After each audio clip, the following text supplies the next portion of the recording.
Hello everyone, welcome back to a new video. My name is Adil Sami. I am the CEO and the founder of Fortune Group Global and we are based in Istanbul, Turkey.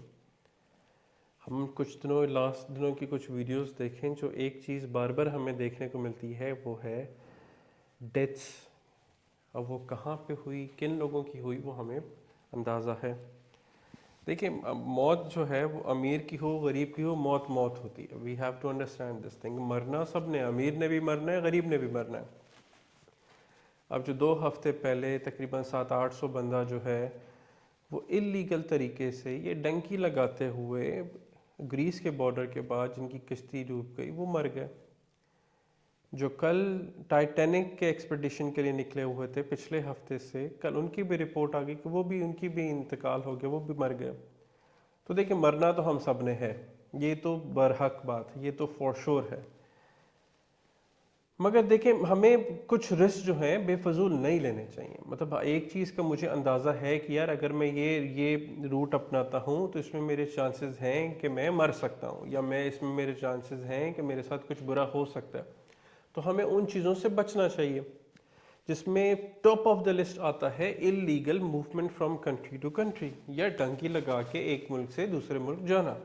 अगर आसान अल्फाज में बात करें, वो Dunki Europe के लिए भी लगती है, ईरान, सीरिया, टर्की और यूरोप। वो डंकी मैक्सिको के रास्ते यूएस के लिए भी जाती है, वो डंकी कनाडा के रास्ते यूएस के लिए भी जाती है। तो देखें, इससे बहैसियत आप अकेले के लिए नुकसान नहीं है, अनफॉर्चुनेटली आपकी पूरी कौम के लिए नुकसान है। अगर हम बात करें टर्की में कौन लोग ज़्यादातर डंकी लगाकर यूरोप जाते हैं, तो वो आपके झेलम के हैं, मंडी भाउद्दीन के हैं, मियाँ वाली के हैं, उस साइड के। मतलब हम पंजाब रीजन की बात कर रहे हैं कि उनकी कोशिश होती है कि वो यहाँ पर टर्की आएँ किसी तरीके से और यहाँ से डंकी लगा के यूरोप चले जाए। मगर देखें, फिर उन बेचारों का भी कोई कसूर नहीं है। मैं क्या किसी को कहूँ इस पर, क्या किसी पे मैं गुस्सा करूँ, गुस्सा भी नहीं कर सकता, क्योंकि उनके बड़े भी शायद उसी तरह से गए, उनके दोस्त अहबाब, पीयर प्रेशर, मोहल्ले वाला, फला वला फला वला, वो भी उसी तरह से गया। देखिए, हमें इससे ये चीज़ तो साबित हो गई, मैं किसी दूसरे मुल्क की बात नहीं करता, कि मेरा अपना मुल्क जमहूरिया republic of Pakistan, Islamic republic of Pakistan, वो रहने लायक तो बिल्कुल भी नहीं है। ना ही हमने उसको रहने लायक छोड़ा है बिल्कुल भी, कि वहाँ से स्किल्ड लेबर भी जो है वो भी मिलियन के आसपास पिछले साल चले गए। जो रुझान लोगों का था कि जी डंकी का, वो और बढ़ता जा रहा है। हज़ारों की तादाद में लोग जाते हैं, अनफॉर्चुनेटली हज़ारों की तादाद में कीड़े मकोड़ों की तरह मर भी जाते हैं, फ़र्क नहीं पड़ता। कसूर नहीं है उनका बेचारों का, मैं क्यों उनको बुरा भला कहूँ। वो अपने एक एक रोज़गार की तलाश में जाते हैं। वो उनकी कोशिश होती है कि जी पाकिस्तान में क्या है, एक चौकीदार की नौकरी 15-17-20 हज़ार में क्या बनता है आजकल। तो बेचारे, उनकी कोशिश होती है कि जी ख्वाब लेके निकलते हैं अपने घरों से, किसी को बेटी की शादी करनी है, किसी को बहन की शादी करनी है, किसी के माँ बाप जो हैं वो बीमार हैं, उनको रास्तों का ही नहीं पता। उनके पास पैसा शायद लोगों के पास बहुत ज़्यादा है, और है भी, मुझे अंदाज़ा है, क्योंकि जब वो एजेंट्स को 25-25, 30 लाख, 40 लाख, 50 लाख, और यूएस का तो करोड़ करोड़ रुपया भी दे के जाते हैं, तो उनको ये नहीं पता कि इसके बरक्स एक लीगल वे भी है। लीगल वे भी देखिए, वो ज़्यादा आसान है कि आप एक प्राउड के साथ सर उठा के एयरपोर्ट से दूसरे एयरपोर्ट पर आप आएँ। हाँ, वहाँ पर आके अजाइलम अप्लाई कर दें, वो ज़्यादा बेहतर है। इससे ना कि आप डंकी लगा के जाएं, अपने लिए भी, अपने घर वालों के लिए, बीवी बच्चों के लिए, माँ बाप के लिए, फिर आप वहाँ पे मर जाते हैं, डूब जाते हैं, बॉडीज़ नहीं मिलती, वो एक अजाब में फिर जी रहे होते हैं। तो मैं तो जी इस चीज़ को बिल्कुल प्रमोट नहीं करता। जिस मुल्क में मैं हूँ, टर्की में, ये तो फेमस है डंकी के लिए, कि ये तो रूट है, दो रीजन्स को कनेक्ट कर रहा है, कि यूरोप, एशिया और यूरोप को। और लोग पाकिस्तान से निकलते हैं, बलूचिस्तान जाते हैं, बलूचिस्तान से निकल के वो ईरान जाते हैं, ईरान से सीरिया आते हैं, सीरिया से टर्की आते हैं, टर्की से फिर आगे वो ग्रीस के रास्ते यूरोप में चले जाते हैं। कई दफ़ा बड़े मुश्किल लम्हात देखने पड़ते हैं, एजेंट्स की बड़ी बदतमीज़ी सहनी पड़ती है, कई दिन भूखा रहना पड़ता है, भूख प्यास सहनी पड़ती है। देखिए, आसान काम नहीं है। मैंने बहुत स्टोरी सुनी है यहाँ पे, क्योंकि मैं तो खुद यहाँ पे रहता हूँ ना, ये तो हब है डंकी का, जिस तरह मैंने कहा।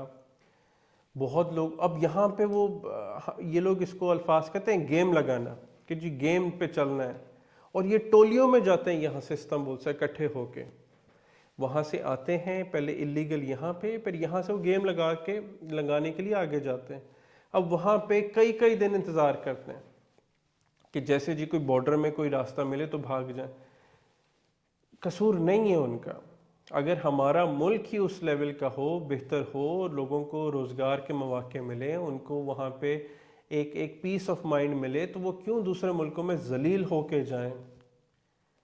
अब देखिए, हम इस चीज़ से भी अंदाज़ा करते हैं, हम 21वीं सेंचुरी में रह रहे हैं, 21st सेंचुरी में हम रह रहे हैं। ना हमारे मुल्क में गैस है, ना पानी है, एलएनजी का कॉन्ट्रैक्ट हमारा कैंसिल होने जा रहा है, वैसे ही हम गुर्बत है, इफलास है, बीमारी है, पॉलिटिकल स्टेबिलिटी है नहीं, इकॉनमी वाइज हम डिवास्टेटिंग मूवमेंट पर हैं, मुल्क आपका क्या कर रहा है कुछ नहीं पता, इंटरनेशनल रिलेशंस आपके हैं किसी के साथ नहीं, तो मैं क्या किसी को बुरा भला कहूँ।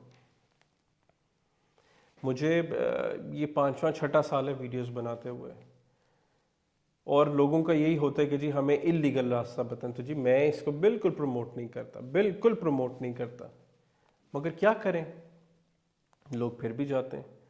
उसके बरक्स देखें, हमारे पास इतने सारे, मैं इसमें अपनी बात नहीं कर रहा, मतलब लीगल वेज हैं आने के। टर्की आप आसानी से टर्की आ सकते हैं, आप यूरोप आसानी से जा सकते हैं, बाकी मुल्कों में आप आसानी से वीज़ास पे जाके, थोड़ी सी कैलकुलेशन, थोड़ी सी आपको ना समझ बूझ, थोड़ा सा सब्र के साथ आप बिल्कुल जा सकते हैं। अभी ये जो 700-800 बंदा यहाँ पे मरा है, जिनकी शहादत हुई है, मैं कहूँगा उसमें कई कई फैमिलीज थी, एक एक फैमिली के 5-5 6-6 अफराद थे। अब एक एक बंदा अगर आप समझें 30 लाख दे रहा है, तो 6 माना हो गया 30, 1 करोड़ 80 लाख रुपया, मतलब 2 करोड़ रुपया आप लगा रहे हैं, और उसके बाद आप वहाँ पे इफलास के साथ, मुसीबत के साथ, अपना घर बेच के, अपनी भैंसें बेच के, अपना ज़मीन बेच के, अपना जेवर बेच के आप वहाँ पे जा रहे हैं, और उसका एंड रिज़ल्ट ये निकले, तो फिर क्या किया जाए।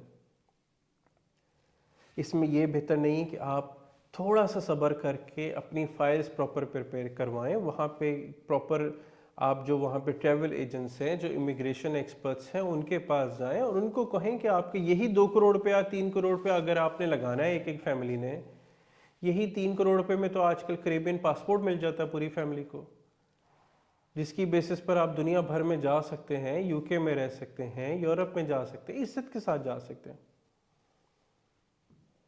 मतलब अब ना पता होना भी तो वो फिर आपका कसूर है। मतलब आप, इंटरनेट है ना, इंटरनेट आपके पास भी वही है, मेरे पास भी वही है। अब इसका इस्तेमाल आपने अगर गंद बला में करना है और मैंने पढ़ने लिखने में करना है, तो ये मतलब ये क्या कर सकते हैं, इसमें भी कुछ नहीं कर सकते हम। आप निकलें, हमारा हक है। ज़रूरी नहीं कि अगर मैं ये आप पाकिस्तान में पैदा हो गए तो हमें वहाँ पे ही मरना है, उसी बुरे हाल में मरना है। ये ज़िंदगी नहीं, एक ही दफ़ा मिलती है ज़िंदगी, छोटी सी ज़िंदगी है। तो प्लीज़ अपनी ज़िंदगी की इम्पोर्टेंस जानिए। जो कल जो क्रूज़ शिप, वो जो क्रूज़ नहीं कहूँगा, ये जो कश्ती सी डूबी है जिनकी, ये जो जिसमें हमारे 2-3 बिलियनर्स भी थे, ठीक है, सब मरीन जिसे हम कहेंगे। अब देखिए ना, अगर उन लोगों के पास इतना इतना पैसा है, फिर भी वो अपनी ज़िंदगी नहीं बचा सके, तो दैट मीन्स कि हमें ये समझना पड़ेगा कि ज़िंदगी कितनी इम्पोर्टेंट है। अगर उसमें जितने भी बिलियनर्स थे या जो भी थे, अगर उस मोमेंट पे आप उससे पूछें कि ये सारा पैसा मुझे दे दो, मुझसे मेरी ज़िंदगी का एक लम्हा ले लो, ये एक सांस ले लो, तो वो आपके नाम पूरी ज़िंदगी, पूरी जायदाद कर देगा। इतनी इंपॉर्टेंट है ज़िंदगी। और हम विदाउट सोचे समझे ही कोशिश करते हैं कि जी डंकी लगाओ, गेम लगाओ, यूरोप भागो, यूएस जाओ, उधर से मैक्सिको जाओ, पनामा, मैक्सिको, यूएस, और वो रास्ता अपनाओ। तो देखिए, इसमें नुकसान सिर्फ आपका नहीं है, आपके पूरे मुल्क का नुकसान है। आपके मुल्क का नहीं, आपके घर वालों का नुकसान है, जो इमिजिएटली इफ़ेक्ट होते हैं इन सारी चीज़ों से। मर तो आपने जाना है, मगर नुकसान किसका है? आपके घर वालों का। आपके वो बूढ़े बाप बाप जिन्होंने 70-80 साल मेहनत की, आपको पढ़ाया लिखाया, आपको खाना खिलाया, इस लायक किया, और आप वहाँ पे जाके पानी में डूब के एक एक अजियतनाक मौत से आप गुजरते हैं, उनके ऊपर क्या गुजरती है फिर? क्योंकि यहाँ पे बैठे तो ये तो मेरे पास हर रोज़ की खबरें आ रही होती हैं कि जी ये तो बड़ी शिप थी तो पता चल गया, अदरवाइज लोग कंटेनर में सफोकेट होके मरते हैं, कंटेनर गिर जाते हैं, लोग कश्तियों में जाते हैं वैसे मर जाते हैं, वैसे बॉर्डर क्रॉस कर रहे होते हैं गोलियां लगती हैं, हज़ारों तरीके हैं। अब देखें इसमें भी ह्यूमन राइट्स है ना, फिर मतलब हम बात करते हैं कि हमारे मुल्क के 400-500 बंदा मर गया और वहाँ पे सेनेटर साहब की मराद, सेनेटर साहब के स्टेटस, सेनेटर साहब की प्राइवेसी, सेनेटर साहब के ट्रैवलिंग के ऊपर हम बात कर रहे हैं, बिल पास कर रहे हैं। और जिस मुल्क के पास उन लोगों की शहादत हुई है, जो लोग मरे हैं वहाँ पे ड्राउंड होके, वो लोग एहतजाज कर रहे हैं कि अगर वहाँ पे कोस्ट गार्ड जो उनकी सिक्योरिटी थी, अगर वो उन लोगों को बचा लेते तो कुछ लोग बच जाते। यूरोप में एक कुत्ते का जो एक स्टेटस है वो हमारे लोगों से ज़्यादा है, ये फ़र्क है। यूके में आपके पालतू एक कुत्ते का जो स्टेटस है जिसको दिया जाता है, अनफॉर्चुनेटली हमारे पाकिस्तान में एक एक अशरफुल मखलूक़ात जो बंदा है उससे ज़्यादा है, उसके राइट्स उससे ज़्यादा है, उसके पास जो फैसिलिटीज़ हैं वो उससे ज़्यादा है। अनफॉर्चुनेटली हम इंसान हैं, मगर क्या करें, पाकिस्तान में कोई फ़र्क नहीं पड़ता। आबादी माशाल्लाह हमारी 250 मिलियन आबादी है, क्या फ़र्क पड़ता है, 1000, 1500, 2000, 5000, 50,000 मर भी जाए तो क्या फ़र्क पड़ता है। वो बना ही मुल्क छोटे से लोगों के लिए जी, वो हमें पता है किसके लिए बना हुआ है। और वो अब से नहीं है, वो शुरू से ही जब से उस मुल्क का क़याम हुआ है, वो पस्ती का या वो ये इफलास का तब से शिकार है। सिस्टम तब से ही नहीं बना। जब नहीं बना तो हमें क्या लगता है कि आप या मैं सिस्टम बना लेंगे। वो बेवकूफ़ इमरान खान रोज़ आके, अब तो मैं कहता हूँ गुस्सा चढ़ना शुरू हो गया, रोज़ रात को बैठो और यूट्यूब लगाओ तो कौम से खिताब, जी इमरान खान, भाई इमरान खान का बस अब बस नहीं रहा। हम सपोर्ट करते हैं, करते थे, एक आइडियोलॉजी को सपोर्ट है, इमरान खान को सपोर्ट नहीं है। जो भी हक सच की बात करेगा उसके साथ खड़े हुए हैं। मगर अब देख लेना इमरान खान के साथ क्या कर दिया उन्होंने, कुछ भी नहीं, अकेला बंदा रह गया। रोज आके कौम से खिताब, वही घिसी पिटी बातें, वही बातें रोज रोज कर करके मैं कहता हूँ अब तो कहते हैं कान पकना शुरू हो गए, यार बस कर दो। आपके मुल्क के लोग मर रहे हैं, हमारी प्रायोरिटीज, हमें कुछ और चाहिए, वहां पे हम रेवोल्यूशन नहीं ला सकते। अनफॉर्चुनेटली हम बेहिस कौम है, हम दुनिया की, माजरत के साथ, हम घटिया तरीन कौमों में से, हम नई रेवोल्यूशन ला सकते क्योंकि हम चाहते ही नहीं है, हम कंफर्ट जोन में खुश हैं अपने। जो इजिप्ट में हुआ, जो ईरान में हुआ, जो पैलेस्टाइन में हो रहा है, या बाकी जॉर्डन में हुआ, लेबनान में हुआ, लिबिया में हुआ, जहाँ जहाँ पे, जो ट्यूनिस में हुआ, ट्यूनेशिया में, जहाँ जहाँ पे रेवोल्यूशन आए हैं, वो उसके लिए मिलियंस ऑफ बंदों को सड़क पे निकलना पड़ता है। हमारे नहीं निकल सकते क्योंकि हमारी सोच ही नहीं है वैसी, हमारी प्रायोरिटीज़ नहीं है, हम दिहाड़ी वाले लोग हैं। दिन डे बाय डे हम जीते हैं, एक एक दिन के ऊपर हम जीते हैं, हम नहीं निकल सकते अनफॉर्चुनेटली। हम अजीब सी कौम है और हम नहीं बदलेंगे। क्या होएगा, आज इस साल, पिछले साल 1 मिलियन बंदा निकला मुल्क से, इस साल मैं आपको लिख के दे देता हूँ कम से कम 2 मिलियन से ज़्यादा बंदा जो है निकल जाएगा। नौकरियां आपके पास हैं नहीं, इंटरनेशनल कंपनीज वैसे आपको छोड़ के जा रही हैं, प्राइवेट सेक्टर चल नहीं रहा, गवर्नमेंट सेक्टर ने चलना नहीं है क्योंकि वो चलना नहीं चाहते। तो मुल्क तो फिर वो है ना, अल्लाह हवाले से अब मुल्क चल रहा है, ये वो जो 2-2.5 मिलियन फैमिलीज के मेंबर हैं उनके लिए मुल्क चल रहा है, और तो कुछ भी नहीं है। ये तो हमारे आपके लिए तो बना ही नहीं था, ये तो कुछ लोगों के लिए बना था, वो अशराफिया का, वो उसमें पूरी रॉयल्टी इंजॉय करते, हम नहीं कर सकते। पढ़ लिख जाने के बाद भी हमें, अगर एक एमबीए बच्चे को आपने 25-30 हज़ार तनख्वाह देनी है तो जी माजरत, वो करोड़ों लाखों करोड़ों रुपया लगाता है एमबीए करने तक,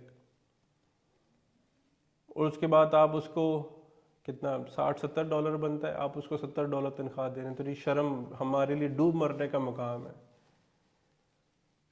$70 क्या है आजकल के दौर में, हम सबको अंदाज़ा है। फिर कुछ दिन पहले इसहाक डार की स्पीच सुनी, बड़ी बड़ी बातें कर रहे थे, तुम लोग फॉरेनर्स जो हो, ओवरसीज़ पाकिस्तानी, तुम लोग रेमिटेंस भेजना कम कर दोगे, बंद कर दोगे, वहाँ पे हमारी वजह से जाते हो, फला वाला फला वाला। तो जी इसहाक डार को भी सोचना चाहिए वो क्या बात कर रहे हैं। अगर आज 30% रेमिटेंस कम हुई है, कल उस वक्त से डरें जब ये 100% बंद हो जाएगी। उस वक्त इनका गला कैसे दबेगा। बजट का हम सबको अंदाज़ा है किस तरह का इन्होंने वाहियात बजट बनाया है कि आप जितना भी टैक्स कलेक्ट करेंगे 70-80 से 95% जो है वो सिर्फ आपका जो आपने सूद लिया हुआ है उसके ऊपर जो सूद आया है वो देने आपने वापस। एक्चुअल की तो हम बात ही नहीं कर रहे इस वक्त।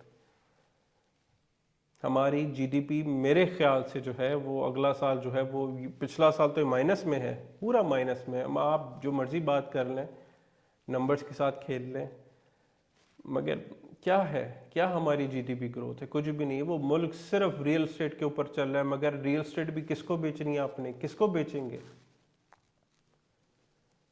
रियल एस्टेट को आप कहते हैं कि जी आएँ वहाँ पर आके रियल एस्टेट बनाएं, बाहर से आप कहते हैं ओवरसीज़ पाकिस्तानी जो है $1 लाख अपने साथ लेकर आए, हिसाब किताब नहीं होगा। मैं घर बनाऊं, कल को आप लोग मेरे घर में घुस के तोड़ फोड़ करेंगे, फिर आप मुझे अगवा करेंगे, फिर आप वीडियोस बनाएंगे, फिर आप उसके ऊपर।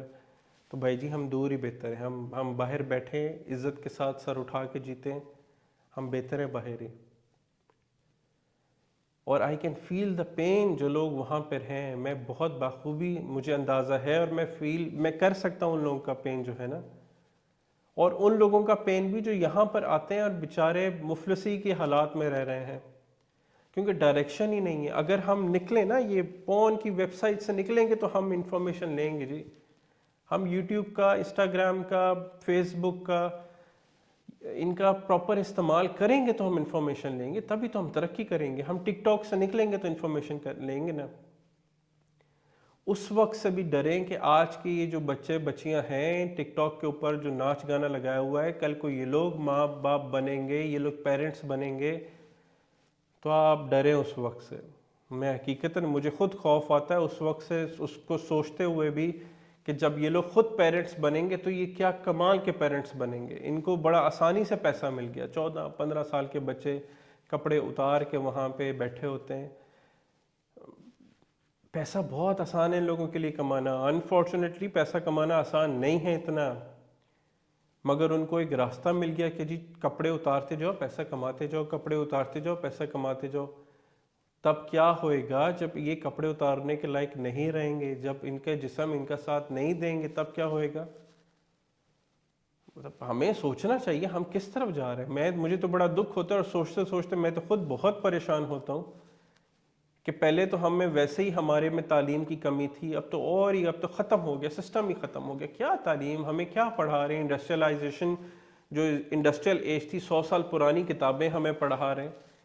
मतलब वो चीज़ें हमें अभी भी फ्लॉपी और सीडी और XYZ और MS वर्ड, MS डॉस, यार क्या बकवास पढ़ा रहे हैं हमें। दुनिया AI पे पहुंच गई, आप लिखो, आप देखें, फिर हमें पूछना भी नहीं आता, हमें मांगना भी नहीं आता। AI से क्या क्या मांगोगे, क्या अल्फाज करोगे उसको, वो आपको चीज बना के दे, हमें वो भी नहीं पता। मतलब दुनिया कहाँ से कहाँ जा रही है और हम यही जी शॉर्टकट के जी पैसा बस जल्दी से आए, हम फॉर्चूनर निकालें, हम iPhone 13, 14 प्रो मैक्स लें और आगे चलते रहें। मगर ये वक्त नहीं है, हमें सोचना पड़ेगा आज के लिए नहीं, कल आने वाले कल के लिए। और आई बिलीव कि हमें थोड़ा सा मीन होके, मतलबी होके अपने बारे में सोचना पड़ेगा। ज़िंदगी तो चलती रहेगी। वो जो बिलियनर साहब, शहजादा साहब, जिनकी कल परसों इंतकाल हुआ है, जो दाऊद ग्रुप के थे, एंग्रो वाले, क्या उनके जाने से वक्त रुक गया? कुछ भी नहीं हुआ, कुछ भी नहीं होता, ना ही कुछ होना है। ना आपके जाने से वक्त ने रुकना है, ना मेरे जाने से वक्त ने रुकना है। वक्त ने चलते रहना है और यही खूबसूरती है वक्त की कि चलता रहता है। तो हमें क्या करना है, जो हम वक्त गुजार रहे हैं, ना सिर्फ अपने लिए, अपने इमीडिएट फैमिली मेम्बर्स के लिए उनका सोचें। अपने बहन भाई, माँ बाप, बीवी बच्चों के बारे में सोचो, ताया चाचा के बारे में सोचो। बस छोड़ दो, उसने क्या कहा, मोहल्ले वाले ने क्या कहा, दोस्त आपके क्या कहते हैं, छोड़ दें सबको, अपने बारे में मीन होकर देखें। ज़िंदगी इसी चीज़ का नाम है। लोग आई डोंट नो, मतलब मैं क्या कहूँ, किस पे मैं वीडियो एंड करूँ, मुझे नहीं पता। मैं शायद इसके ऊपर 2-3 दिन बोलता रहूँ, मगर फ़ायदा नहीं है बोलने का भी। 500-600 वीडियोस बनाने के बाद भी मैं कहता हूँ शायद मुझ में कोई कमी है कि मैं लोगों को अवेयर नहीं कर पा रहा। जितनी मैंने वीडियोस बनाई हैं शायद ही किसी ने इतनी वीडियोस बनाई होंगी। मैं अंग्रेज़ी में ज़्यादा अच्छी वीडियोस बना सकता हूँ, मैं हकीकतन आपको बताऊँ ना, और मैं ज़्यादा बेहतर क्लाइंट्स को मैनेज कर सकता हूँ। वो बड़े अच्छे साफ़ सुथरे लोग हैं अंग्रेज़ी जो समझते हैं या जो बोलते हैं, अंग्रेज़ लोग जो हैं। हमारे लोग बड़े मुश्किल हैं, बड़े क्या कहूँ, बहुत मुश्किल हैं, भरोसा नहीं करते क्योंकि उनके दिल के अंदर खुद चोर होता है तो अगले को भी चोर समझते हैं। मगर सिर्फ इसलिए कि शायद मेरे अपनी ज़ुबान में वीडियोस बनाने से हमारे लोगों को कुछ समझ आ जाए, उन लोगों को जिनके पास बहुत अच्छी तालीम नहीं है, तो अपनी ज़ुबान में वीडियो बनाता हूँ। तो इन द एंड किसी भी किस्म की आपको इन्फॉर्मेशन चाहिए, कुछ भी पूछना है इमिग्रेशन के हवाले से, इस वक्त 7-8-9 प्रोग्राम्स को मैनेज करें, यूरोप के हो गए, स्टार्टिंग फ्रॉम 90-95 हज़ार यूरोज़। अब देखें यही एक एक फैमिली 2-2 करोड़ रुपया दे रही है, तो 3 करोड़ में भाई आप अपना पासपोर्ट ले लो, क्या तकलीफ है आपको? सीधे तरीके से जाओ, इज्जत के साथ जाओ, ठीक है ना। करीबियन का आप ले लो, $1 लाख में वहाँ मिल जाता है। यूरोप का आप रेजिडेंसीज ले लो, करोड़ 1-1 लाख डॉलर में। बाकी बहुत सारे मुल्क हैं, यूके के वीज़ाज आप ले सकते हैं $40-50 हज़ार में, सीधे रास्ते से जा सकते हैं आप। यूएस में आप फ्रेंचाइजेस लेकर वहाँ पे सीधे रास्ते जा सकते हैं। क्यों भाई, क्यों मरना क्यों है हमने, क्यों डंकी लगा के ही हमने क्यों जाना है? तो इन द एंड अपना, अपनी फैमिली का, अपने आने वाले फ्यूचर का भरपूर ख्याल रखें। जो वो कहते हैं ना कि आज जो आप सीड बोएंगे कल वही आप खाएंगे। तो अपने दिमागों में, अपनी ज़िंदगियों में कल को जो आपने अच्छा करना है उसके लिए आज से मेहनत करें।